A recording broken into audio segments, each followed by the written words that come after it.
Atenção para o top de 3 segundos. Venha de mais um campeão de audiência. Através do profeta, declarou Deus: e acontecerá nos últimos dias, diz o Senhor, que derramarei do meu espírito sobre toda a carne. Vossos filhos e vossas filhas profetizarão. Vossos jovens terão visões e sonharão vossos velhos. Até sobre os meus servos e sobre as minhas servas derramarei do meu espírito naqueles dias e profetizarão. Hoje se cumpre esta palavra. Vivemos dias em que o Espírito Santo de Deus se manifesta em toda parte. O Espírito Santo levanta um povo para Deus, preparando para os dias do fim. Através deste operar do Espírito, vidas são transformadas, o Evangelho é vivido, o Senhor é louvado e a igreja é restaurada. Ó Espírito Santo, venha operar mais neste mundo, levando vidas a conhecer Cristo, levando vidas a viver em Cristo. Prepara um povo que lhe seja fiel e testemunhe seu nome com poder. Conduz o povo do Senhor ao mais completo louvor, à mais pura adoração, em espírito e em verdade.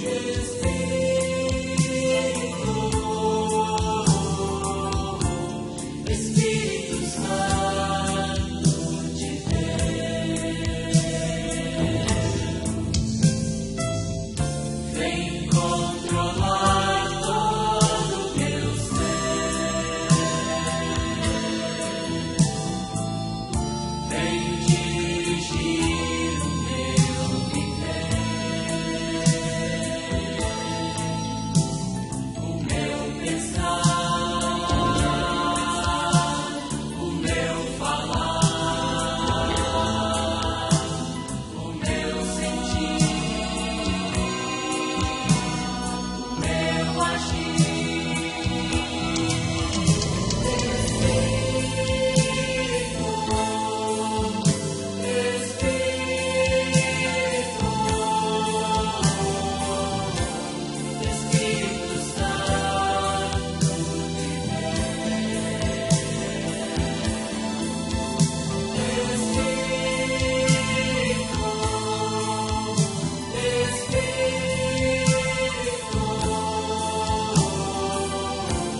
Espírito Santo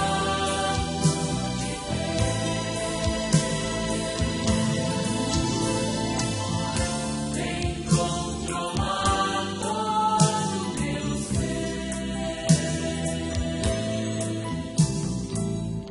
vem dirigir o meu viver, o meu pensar, o meu falar, o meu sentir,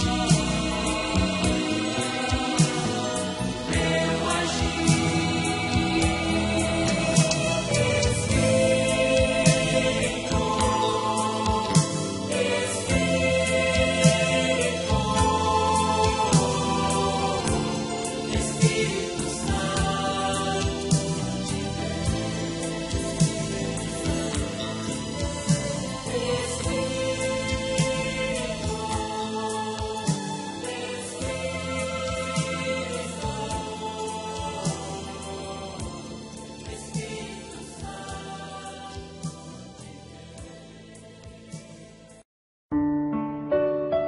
Examinando as Escrituras.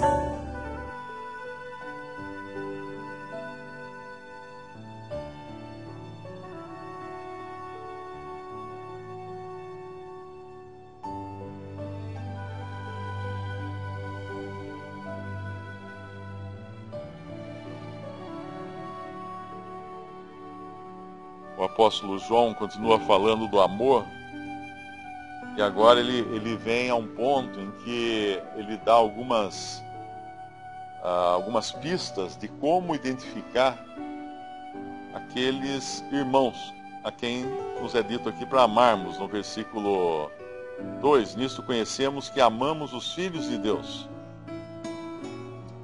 Mas quem são esses filhos de Deus que amamos? Obviamente ele está falando aqui do amor fraternal, o amor para com aqueles que são irmãos em Cristo. Mas como sabemos quem é realmente irmão em Cristo? É claro que somente Deus conhece os corações, nenhum homem consegue sondar o coração de outro homem. Nós podemos observar suas atitudes, escutar o que eles dizem, observar sua maneira de ser, mas nunca o coração. É claro que se alguém negar Cristo, né, abertamente, com sua boca, testemunhar contra, esse não é um irmão em Cristo, de jeito nenhum. E aqui uma das características que ele dá, não só para identificarmos quem são esses irmãos, mas também para até colocarmos à prova a nossa própria fé. Ele começa no versículo 1, dizendo que todo aquele que crê que Jesus é o Cristo é nascido de Deus. E todo aquele que ama ao que o gerou também ama ao que dele é nascido. Então começa na fé, primeiro em crer que Jesus é o Cristo. O que significa crer que Jesus é o Cristo? Significa crer que tudo o que foi dito acerca dele no Antigo Testamento é verdade. Quando a gente vai lá em Isaías 9, por exemplo, podemos até abrir, Isaías capítulo 9, os profetas do Antigo Testamento, eles prometeram que viria que seria o Cristo, o que significa o Cristo? Cristo significa ungido, aquele que recebe o azeite sobre a cabeça, ou também significa o escolhido, e no caso aqui é o escolhido de Deus. No capítulo 9 de Isaías, versículo 6, fala assim: porque um menino nos nasceu, um filho se nos deu, o principado está sobre os seus ombros. O seu nome será Maravilhoso, Conselheiro, Deus Forte, Pai da Eternidade, Príncipe da Paz. Do incremento desse principado e da paz não haverá fim, porque o trono de Davi, sobre o trono de Davi, no seu trono e no seu reino, para o firmar, o fortificar em juízo e em justiça, desde agora para sempre. O zelo do Senhor dos Exércitos fará isso. Mas esse ponto aqui que ele fala, o seu nome será Maravilhoso, Conselheiro, Deus Forte, Pai da Eternidade, Príncipe da Paz. Esses são os atributos que teria esse Cristo.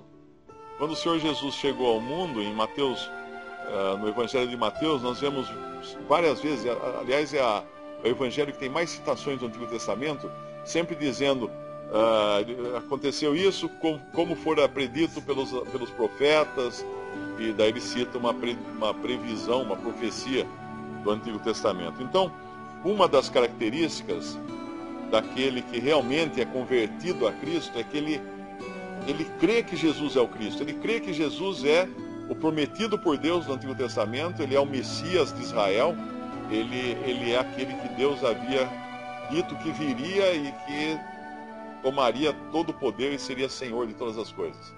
Mas uma outra característica também é no versículo 5. Quem é que vence o mundo, senão aquele que crê que Jesus é o Filho de Deus? Porque enquanto nós podemos crer que Jesus é o Cristo, como o Messias, o ungido, o que fora revelado e prometido, nós também temos que crer que Ele é o Filho de Deus. E crer que Ele é o Filho de Deus implica crer na sua divindade. Aquele que foi gerado pelo Espírito Santo de Deus. Na Bíblia, nós temos chamados filhos de Deus apenas Adão Depois nós temos os anjos, né? Antes até de Adão, os anjos eram chamados de filhos de Deus. Depois nós temos o próprio Senhor, chamado Filho de Deus. E então, aqueles que hoje creem em Cristo também são filhos de Deus. Aí a gente volta para o versículo 1. Todo aquele que crê que Jesus é o Cristo é nascido de Deus. E por isso nós somos agora filhos de Deus. Temos esse novo nascimento que é de Deus. E todo aquele que ama o que o gerou, também ama ao que dele é nascido.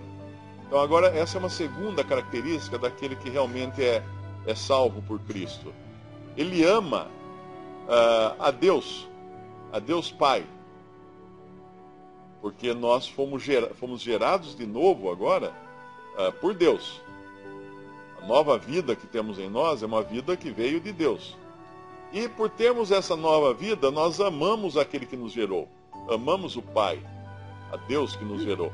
E amamos aquele que dele é gerado, ou seja, amamos aqueles que também têm a mesma vida que é vinda de Deus. Então, o que significa? Eu creio que todo aquele que crê em Cristo sabe o que significa isso. Porque, às vezes você está num lugar, talvez até num país distante, e de repente você conversa com uma pessoa e ela se identifica como alguém que crê no Senhor Jesus Cristo. Na mesma hora, muda completamente a maneira de tratar, a maneira de conversar, a ligação que você sente com aquela pessoa. Existe uma conexão, existem coisas em comum. São filhos de um mesmo pai, são membros de uma mesma família. E ainda que você nunca tenha visto e nunca mais vai voltar a ver aquela pessoa, existe essa conexão. E cada crente no Senhor Jesus Cristo já passou por isso, sabe disso, sabe o que é sentir isso daí. Por quê? Porque nós amamos aqueles que são gerados por Deus, que são nascidos de Deus, porque Deus também nos gerou. Então nós temos uma origem comum. A vida que temos agora em Cristo vem de um só. Por isso nós somos irmãos em Cristo. Aí no versículo 2... ele dá uma terceira característica. Nisto conhecemos que amamos os filhos de Deus. E essa característica é consequência da primeira, da segunda, né? Que é também ama ao que dele é nascido. Nisto conhecemos que amamos os filhos de Deus quando amamos a Deus e guardamos os seus mandamentos. O que significa guardar os mandamentos de Deus? Seria isso tentar ser salvo pela lei? Pela guarda dos mandamentos da lei, os 10 mandamentos e os 300 e tantos mandamentos ou ordenanças da lei dada a Moisés? Não, absolutamente não, porque aqui está falando, é um João salvo por Cristo escrevendo para os irmãos salvos por Cristo. Ele não está escrevendo para pessoas que estão ainda buscando a salvação. Ele está escrevendo para pessoas que já nasceram de Deus, para pessoas que amam seus irmãos, porque reconhecem aqueles que também são nascidos de Deus, e então não tem nada a ver com salvação isso aqui. Isso já é do outro lado, já é do lado dos salvos. E aqueles que estão agora do lado dos salvos, obviamente vão amar e vão querer guardar os mandamentos que Deus dá na sua palavra. Do começo ao fim da palavra de Deus, nós temos mandamentos. O que agrada a Deus e o que não agrada a Deus. Nada no sentido de sermos salvos. Se eu guardar esse mandamento, não vou receber salvação? Não. Se você não tem a salvação aqui, então nem leia essa carta, porque ela não é ainda. Ela não é para quem não é salvo. Isso aqui é para aqueles que são salvos. Para aqueles que já têm a salvação. Então, e o amor, é interessante isso também, o amor aos nossos irmãos, aos outros filhos de Deus, eles passam também por essa guarda dos mandamentos. Porque senão não é amor. O que eu quero dizer com isso? Imagine um grupo de crianças que são irmãos, né, umas das outras, e uma tenta agradar a outra. Ótimo, elas agradando umas às outras, elas estão se amando, elas estão se agradando umas às outras e elas estão tendo uma boa convivência entre elas. Será esse um amor fraternal legítimo? Depende. Depende do quê? Se para agradar o seu irmãozinho, a sua irmãzinha, essa criança vai desobedecer aos seus pais, fazer algo em desobediência aos pais para que seu irmãozinho fique contente, a sua irmãzinha fique contente, então isso não é um amor fraternal. Isso não é amor fraternal, porque não é um amor dentro de uma ordem estabelecida nas coisas de Deus, que primeiro a obediência aos pais. Então ela tem que fazer alguma coisa que seja em obediência aos pais. Então, se eu amar meus irmãos para agradá-los, ou porque eles são legais, ou porque eu gosto deles, porque eu tenho afinidade, mas tudo isso fora da vontade do Pai, para poder amar meu irmão, eu vou ter que ir com ele num lugar que Deus não aprovaria, fazer coisas que Deus não aprovaria, viver de uma maneira não aprovada por Deus. Então isso não é amor. Isso não é amor. Isso, na verdade, eu estou caindo da posição de um filho de Deus para a posição de um filho rebelde contra Deus, e na minha rebeldia me associando à rebeldia de meu irmão, para sermos rebeldes juntos. Vamos ser amigos rebeldes juntos, né? Vamos ser, ele vai ser meu chapa na minha rebeldia, mas esse não é o amor que está falando aqui. O amor que fala aqui é aquele amor que é segundo Deus, não é simplesmente amizade, porque a amizade pode nos levar a desviar dos caminhos de Deus. Muitas vezes nós temos tão grande amizade com algum irmão que acabamos fazendo vista grossa para a vontade de Deus, para não perdermos a amizade com esse irmão. Isso é muito importante entre jovens, né? Nós sabemos que jovens, às vezes, jovens cristãos, ficam divididos, porque, puxa, meus pais ensinaram tal coisa, a palavra de Deus me ensina tal coisa, mas aquele ali que é crente, é meu irmão em Cristo, ele faz assim, faz assado. Contrariamente à palavra de Deus, mas se eu não fizer junto com ele, eu vou perder a amizade dele. Tem um versículo em João que ele fala: adúlteros e adúlteras, não sabeis vós que a amizade do mundo é inimizade contra Deus? Porque se eu amar meu irmão no amor do mundo, num amor padrão mundo, para não perder a amizade com ele, na verdade é uma amizade contra Deus, é inimizade contra Deus. Não é amor verdadeiro. Então, reconhecer, crer que Cristo que Jesus é o Cristo, crer que ele também é o Filho de Deus, amar a Deus que gerou, é outra evidência aqui, amar o que dele é nascido, que são os filhos de Deus, né? Mas esse amor, no versículo 2, ser segundo a palavra de Deus, não ser um amor segundo os caprichos humanos, só para não perder a amizade. E aí no versículo 4 ele vai continuar dando mais evidências, porque todo o que é nascido de Deus vence o mundo. O que significa esse vence o mundo? Lá em Gálatas, eu acho que é Gálatas capítulo 5, se não me engano, nós podemos abrir lá. Capítulo 6, Gálatas capítulo 6, versículo 14. Mas longe esteja de mim gloriar-me a não ser na cruz de nosso Senhor Jesus Cristo, pela qual o mundo está crucificado para mim e eu para o mundo. O mundo está crucificado para mim e eu para o mundo. Então é uma morte recíproca aí. O mundo morreu para mim.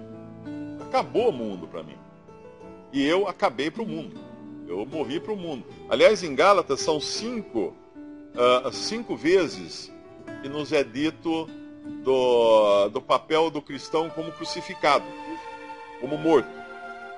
Essas 5 vezes, a gente sabe que 5 na Bíblia, assim como são os 5 dedos da mão, são uma evidência de responsabilidade do homem. Tudo que vem acompanhado do número 5 na Bíblia nos fala da responsabilidade do homem. Eu creio que a primeira vez que ele vai falar é no capítulo 2, versículo 20. Já estou crucificado com Cristo, e vivo não mais eu, mas Cristo vive em mim. Então esse agora é o velho homem já morto. Morto como? Morto com Cristo, porque quando Cristo morreu, ele deu fim no velho homem. Tem um outro versículo que fala... sois tão insensatos, tendo visto a Cristo como crucificado. Agora eu não lembro onde está esse versículo. No capítulo 3, versículo 1. Ó insensatos Gálatas, Gálatas 3:1. Quem vos fascinou para não obedecerdes à verdade, a vós, perante os olhos de quem Jesus Cristo foi já representado como crucificado? Então Cristo está morto. Começa toda a vida cristã começa ali na cruz. Por quê? Porque toda a vida velha do homem termina ali na cruz. É como se fosse uma troca de bastão naquelas corridas, né? Que vê um corredor, ele está arrebentado, cansado, ele passa o bastão para outro corredor. Por quê? Porque ele não vai mais continuar. Então o homem natural parou ali a corrida dele, ali na cruz, morreu ali, em Cristo. Cristo foi já apresentado como crucificado. Aí no capítulo anterior, versículo 20, já estou crucificado com Cristo. Agora eu, morto com Cristo. Depois tem uma outra passagem que vai falar também, eu acho que é no capítulo 5, versículo 24.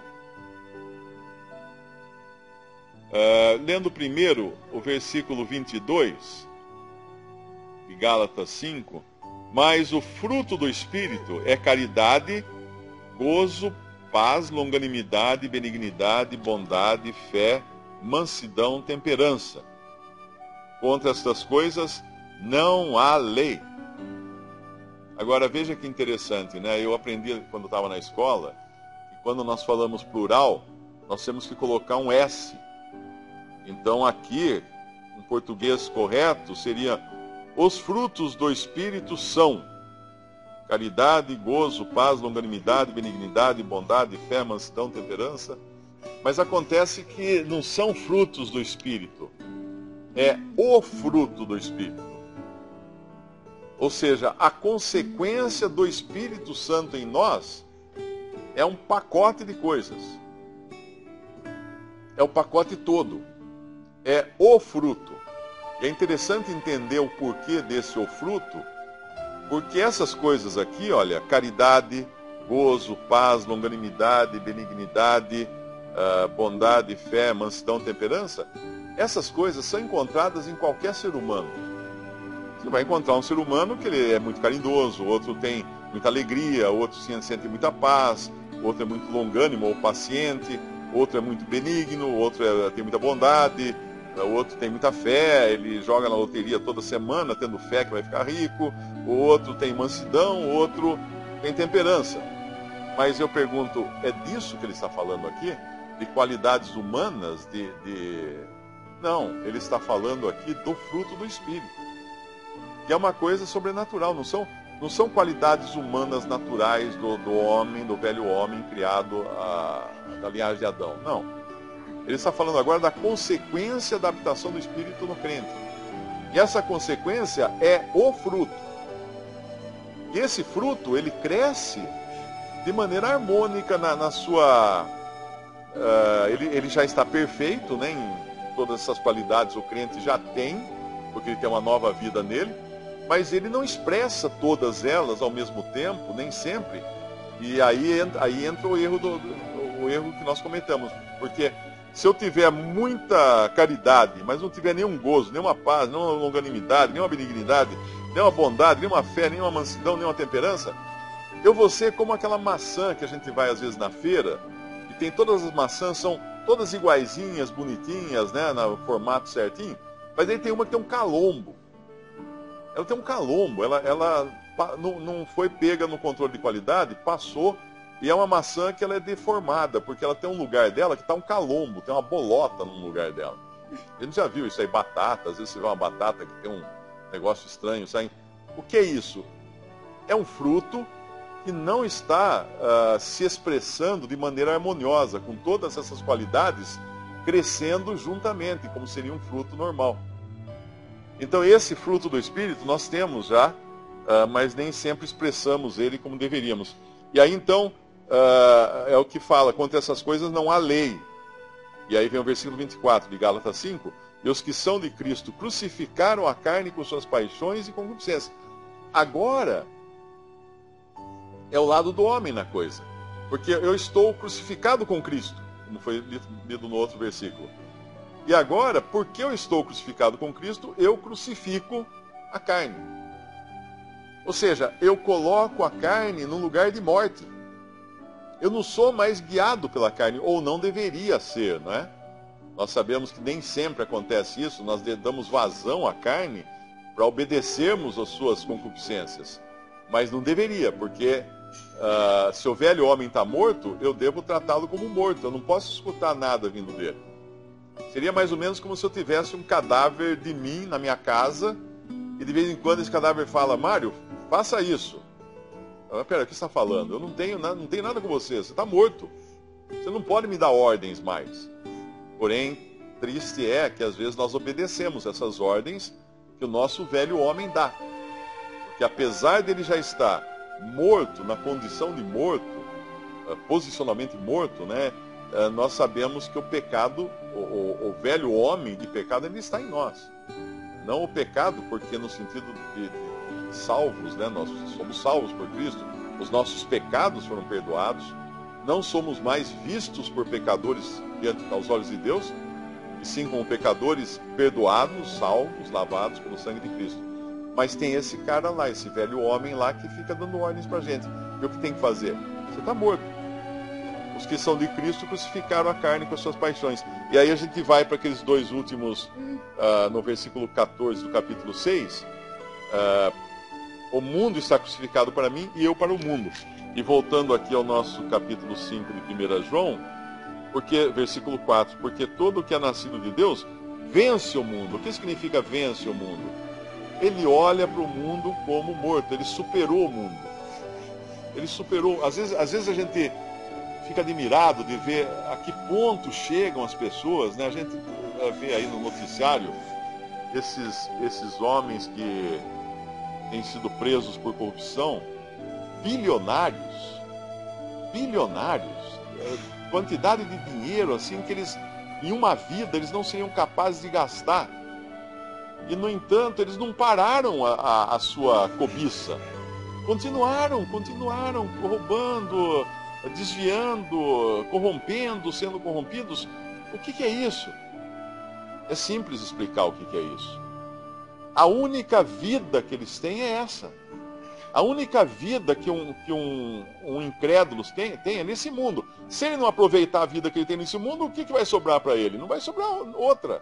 Então ele tem que se arrastar até o fim da vida e fazer o máximo que ele puder aqui. Porque ele não tem esperança além daqui. Mas o que crê, o que é nascido de Deus, versículo 4, vence o mundo. Ou seja, ele joga o mundo para as costas. E essa é a vitória que vence o mundo, a nossa fé. Mas que fé é essa? Hoje um e-mail chegou até mim, um irmão escreveu perguntando que se ele tiver bastante fé, então ele pode, isso garante a ele que todas as coisas que ele pedir, Deus vai obedecer, Deus vai dar a ele tudo que ele pedir. Eu falei, não é isso, isso aí você não está tendo fé em Deus, em Cristo. Você está tendo fé nas suas próprias vontades, como se Deus fosse uma cornucópia aí de presentes, ou uma lâmpada de Aladim que você esfrega e sai um gênio e você pede o que você quiser. Isso não é Deus. Isso não é Deus. A fé é em Cristo. Não é fé em mim, ou em fé na minha capacidade, ou fé na minha sorte. É fé em Cristo. Tanto é que esse capítulo vai terminar dizendo do versículo 14, essa é a confiança que temos nele, que se pedirmos alguma coisa segundo a sua vontade, ele nos ouve. Então aqui, olha. Se nós pedirmos e for segundo a vontade de Deus, ele nos ouve. E se nós pedirmos e não for segundo a vontade de Deus, ele pode ouvir ou não, ele pode atender ou não. Por quê? Ele pode atender para ensinar a gente que da próxima vez a gente deve pedir segundo a vontade dele. E aí não vai ser nada de bom, vai ser mais uma entrega de algo que nós pedimos que vai só trazer problemas para a nossa vida. Então a nossa fé, na realidade, deve ser em Cristo, que é o versículo 5. Quem é que vence o mundo, senão aquele que crê que Jesus é o Filho de Deus? É a fé nele, na pessoa dele, e não em coisas que ele possa nos dar. É muito tênue a diferença aí, né? Nós vemos hoje tantos cristãos correndo atrás de coisas para receber bênçãos, para receber dinheiro, para receber prosperidade, para receber curas. E não é essa fé. É a fé em Cristo. A fé que descansa nele, porque ele é verdadeiro. Então essas qualidades são aquelas que distinguem e identificam aquele que realmente é nascido de Deus. O versículo 6 nos fala de um tema que é o ponto de partida da vida do cristão, é a morte. Toda a nossa história como crentes no Senhor Jesus começa na morte. Mesmo porque o Senhor falou lá em João, eu acho que é capítulo 12, né? Podemos até ler lá, é João 12. É João 5 ou João 12? É João 12, 24. Na verdade vos digo que se o grão de trigo caindo na terra não morrer, fica ele só. Mas se morrer, dá muito fruto. Se morrer, dá muito fruto. O Senhor só podia ter dado fruto morrendo. Só morrendo. Então, toda essa família de Deus hoje começa na morte do Filho de Deus. E aí vem o testemunho dessa morte, que é o versículo 6. Este é aquele que veio por água e sangue. Isto é, Jesus Cristo. Por que diz que ele veio por água e por sangue? Porque água e sangue identificam a sua morte. Lá em João, capítulo 19,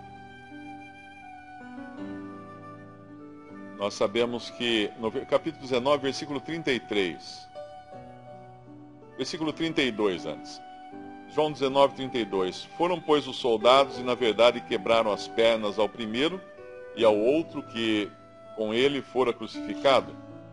Mas vindo a Jesus e vendo-o já morto, não lhe quebraram as pernas. Eles quebravam as pernas do crucificado para ele perder o apoio e aí ficar pendurado de braços abertos, o diafragma não funciona mais. A musculatura do peito perde a força, não consegue mais abrir e fechar os pulmões. Então a pessoa morre asfixiada. Mas vindo a Jesus, versículo 33, e vendo-o já morto, não lhe quebraram as pernas. Contudo, um dos soldados lhe furou o lado com uma lança. E logo saiu sangue e água. E aquele que o viu testificou, e o seu testemunho é verdadeiro, e sabe que é verdade o que diz, para que também vós o creiais. Porque isso aconteceu para que se cumprisse a Escritura, que diz, nenhum de seus ossos será quebrado, e outra vez diz a Escritura, verão aquele que traspassaram. Então esse é o testemunho do ponto de partida de toda a obra da redenção e de como Deus podia produzir tantos filhos para a glória, a morte de Cristo. E essa morte representada aqui no nosso capítulo 5 de 1 João, este é aquele que veio, versículo 6, veio por água e por sangue, ou seja, aquele que veio para morrer, porque se o grão de trigo não cair na terra e não morrer, não dá fruto, ele fica só, mas morrendo dá muito fruto. Isto é, Jesus Cristo, não só por água, mas por água e por sangue. E qual é a característica disso? A água, ela limpa, ela purifica. A água nos limpa daquela velha natureza que nós trazíamos. E o sangue nos fala da nossa remissão de pecados, da nossa retirada de pecados, porque um sacrifício foi feito. Um cordeiro morreu, sangue foi derramado. E sem derramamento de sangue, fala em Hebreus, sem derramamento de sangue não há remissão ou retirada de pecados. Então a água é como se a gente tirasse a crosta, né, do velho homem de nós, eliminando, nos purificando, e o sangue nos redimindo. Mas tem um terceiro elemento aqui que atesta dessa morte de Cristo e do valor que ela tem para nós, que é no final do versículo 6. E o Espírito é o que testifica, porque o Espírito é a verdade. Então esses três elementos agora, a água, o sangue e o Espírito Santo, são os que dão testemunho da veracidade e da validade da obra de Cristo, que começou pela morte, ou que foi pela morte, né, e depois ressurreição, mas baseada na sua morte, no seu sacrifício. O versículo 7 não existe nas traduções, nas melhores traduções, baseadas em manuscritos mais fidedignos, né? Normalmente não existe esse versículo 7. Quando a gente olha para, por exemplo, a versão do Darby, não vai ter, ele vai só colocar os três testificam no versículo 7. E depois ele já entra no versículo 8.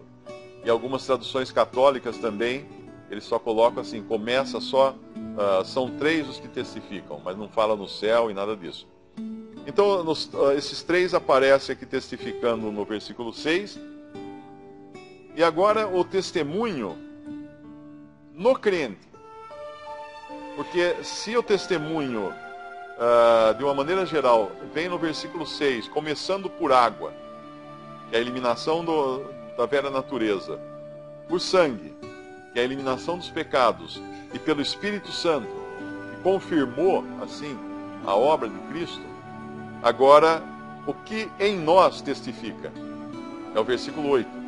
E três são os que testificam na terra: o Espírito, e a água, e o sangue. E esses três concordam num. Essa ordem é em nós. A primeira ordem é cronológica, partindo da morte de Cristo. Mas agora em nós temos o Espírito em nós que testifica com o nosso Espírito que somos filhos de Deus. Então é o Espírito Santo em nós que dá testemunho de que nós estamos salvos. Obviamente também pelo sangue, pela água e pelo sangue, fazem parte da obra de Cristo. E aí o versículo 9, se recebemos o testemunho dos homens, o testemunho de Deus é maior, porque o testemunho de Deus é este, que de seu Filho testificou. Que testemunho é esse? Aquele que testemunha em nós agora, que é o Espírito Santo testemunhando em nós. E quem crê no Filho de Deus, que é o versículo 10, em si mesmo tem o testemunho. Ou seja, eu não preciso que alguém me garanta que eu tenho a vida eterna, que eu estou salvo. O Espírito Santo em mim aplica a palavra de Deus, a promessa de Deus em mim e me garante que eu estou salvo. Quem crê no Filho de Deus, em si mesmo tem o testemunho. Quem a Deus não crê, mentiroso fez, porquanto não creu no testemunho que Deus de seu Filho deu. E o testemunho é esse, que Deus nos deu a vida eterna, e esta vida está em seu Filho. Quem tem o Filho tem a vida, quem não tem o Filho de Deus não tem a vida. Essas coisas vos escrevi para que saibais que tendes a vida eterna, e para que creiais no nome do Filho de Deus. Essa é a obra completa que Deus completa na alma daqueles que estão salvos. É importante entender isso, que enquanto uma pessoa não tem certeza da sua salvação, ele ainda não tem a obra completa de Cristo nele. Parece estranho falar isso, né? Porque tem tantos cristãos que não têm certeza da sua salvação. Mas o que está dizendo aqui? Que aquele que não crê no que Deus diz na sua palavra, faz de Deus mentiroso. Aquele que não crê no Filho, e em toda essa obra, né? Ele fala... quem a Deus não crê, mentiroso fez, porquanto não creu no testemunho que Deus de seu Filho deu. O testemunho de Deus é a palavra de Deus. E a palavra de Deus diz que todo aquele que crê em Cristo tem a vida eterna. Não que terá, talvez, quem sabe, porventura, quiçá, tem a vida eterna. Não entrará em condenação, o Senhor Jesus fala em João 5,24, mas passou da morte para a vida. Creio eu nisso? Se eu creio, então eu descanso numa obra consumada. Então eu posso dizer de boca cheia, eu tenho a salvação. Eu estou salvo. O Espírito Santo em mim agora testifica que pela morte de Cristo e também pela sua ressurreição depois, a obra foi completa. Então uma pessoa, ele pode às vezes passar a vida inteira, ele creu em Cristo, ele se converteu a Cristo, mas ele passa a vida inteira naquela angústia, será que eu vou ser salvo? Será? E às vezes no momento derradeiro, quando ele está morrendo, ele tem o descanso. Porque Deus não deixa ninguém sair daqui sem que a sua obra seja completa. Ele completará em vós a obra, fala, eu acho que é Tessalonicenses, não lembro agora o versículo. É Ele quem completa a obra. Em um vai demorar uma vida inteira para ele ter essa certeza, em outro ele tem a certeza no momento em que creu.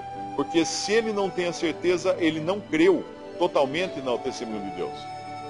Essa é uma doutrina importante que muitos não aceitam, né? Porque acham que viver na incerteza é uma posição humilde, né? A pessoa fala assim, imagina eu falar que eu tenho a vida eterna. Não, vamos ver lá, chegar no fim, Deus vai dizer isso. Mas espera aí, a salvação não é pelo que nós fazemos, é pelo que Cristo fez. Eu pergunto, Cristo já fez? Já. Eu creio no que Ele fez? Creio. Eu creio nele? Creio. Eu creio em Deus que dá testemunho de que eu tenho a vida eterna? Creio. Bom, então falta o que agora? Não falta nada. Eu já tenho, então, eu já posso ter essa certeza, e não é pretensão, não é soberba, não é nada. Porque nada vem de nós, nada vem do nosso esforço, da nossa piedade, da nossa persistência, da nossa fidelidade, nada disso. Tudo vem da palavra de Deus. Se eu disser para uma pessoa, se eu chegar para o meu filho e falar assim, filho, depositei na sua conta no banco lá R$1.000, tá? O que ele vai falar para mim? Pai, não sei não, pai. Eu vou passar lá para ver eu vou tirar um extrato, então. Espera aí que eu vou entrar aqui na internet para tirar um extrato. Filho, você não está acreditando no que eu falei? Eu tô, né? Mas sabe como é, né? Vai saber, né? Não posso ter a certeza, assim, só de você falar. Eu falei, não, mas fui eu quem depositou, não foi você. Eu que depositei. Você já tem. Se ele duvidar de mim, isso só vai me entristecer. Ele não está crendo no testemunho que eu estou dando para ele. E uma pessoa que diz crer no Senhor Jesus e não crê no testemunho que Deus está dando, de quê? Que testemunho é esse? No versículo 10. Versículo 9. Se recebemos o testemunho dos homens, o testemunho de Deus é maior. Porque o testemunho de Deus é este, que de seu Filho testificou. Quem crê no Filho de Deus em si mesmo tem o testemunho. Quem a Deus não crê, mentiroso fez, porquanto não creu no testemunho que Deus de seu Filho deu. E o testemunho é este, que Deus nos deu a vida eterna, e esta vida está em seu Filho. Quem tem o Filho tem a vida. Quem não tem o Filho de Deus não tem a vida. Simples assim. Você está na melhor web rádio jovem da internet. Aqui você ouve música de verdade. Fique ligado e confira as novidades musicais, os sucessos e muito mais. A você ouvinte, muito obrigado pela audiência. A frequência dos grandes sucessos. You unravel me with a melody. You surround me with a song of deliverance from my enemies, till all my fears have gone. I'm no longer a slave to fear. I am a child of God. I'm no longer a slave to fear.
So no longer